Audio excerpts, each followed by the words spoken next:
So why do 30 days of 1,200 calories each? Or ballpark 1,200 calories. For me personally, there was the more obvious external signs, like an abnormal amount of weight gain over the years. They say it's normal to gain about a pound a year without any exercise or typical nutrition interventions.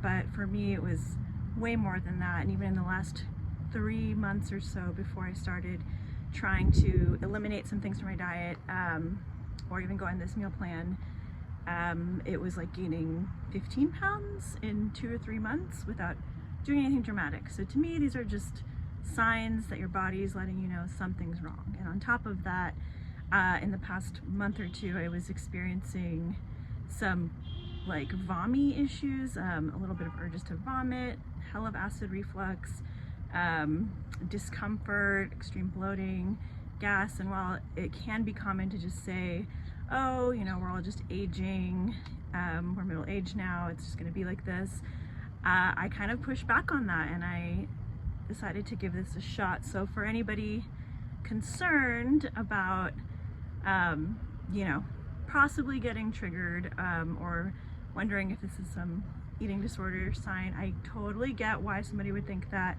but this is more to just do trial and error process of elimination. In July, I did a dry July and I didn't drink alcohol, and that seemed to calm things down in my gut quite a bit. And it's also a good reminder that there are many cultures that regularly fast as part of their religious practice, and as a byproduct of that, you might hear a lot of folks saying that it does feel like a gut relief to give themselves a break that way. And that's not really something we typically do in American culture. So curiosity, I think, got the best of me. This meal plan has many whole foods in it, very high nutrition value. It's more vegetables than I ever thought a human being could eat in meals. So it's definitely interesting, and I'm only on, I think, day 9 or day 10 right now, but I do feel the difference. I'm digesting better. I don't feel as dramatic swings of hunger unless I go too long without eating, which is something that was an issue for me in the past, just like not planning well, or just, you know, life surprises getting in the way. But even just after, let's say, a week and a half, I do feel like my body is overall calmer. I'm digesting better, and maybe it's as simple as my gut has less work to do. So the way I'm thinking about this isn't so much strictly about losing weight and fitting into my old college jeans or anything like that. Not that I wouldn't mind, but it's more trying to transition from eating for, you know, your mouth pleasure, which is awesome to have a phase where you do that, and eating more for your gut, and for your overall health and functionality. And I will say, I do like to exercise. I was exercising with a trainer for a year. So for people who are like, just like pile on the protein and hit the gym 2 or 3 hours a day, did that and didn't get quite the results I was expecting. Multiple trainers, jaw on the floor when they would do my weigh-in on a scale where it was obviously physically developing more muscle, but the fat itself was not burning. So clearly something was going on, and it might be a leaky gut thing, it might be some hormonal imbalance. It's a process of talking with my doctors while I do this, and this meal plan has been approved by the nutritionist provided from my health insurance plan as well. So it is something I found online, but I did make sure to run it by the appropriate, I guess, authority figures. I don't know if that's even how you want to think about a health professional.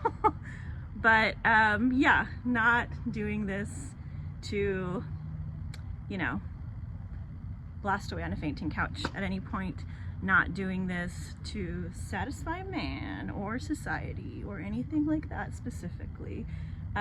Just satisfying primarily my urge to fit into things that I buy. It's expensive to switch sizes all the time.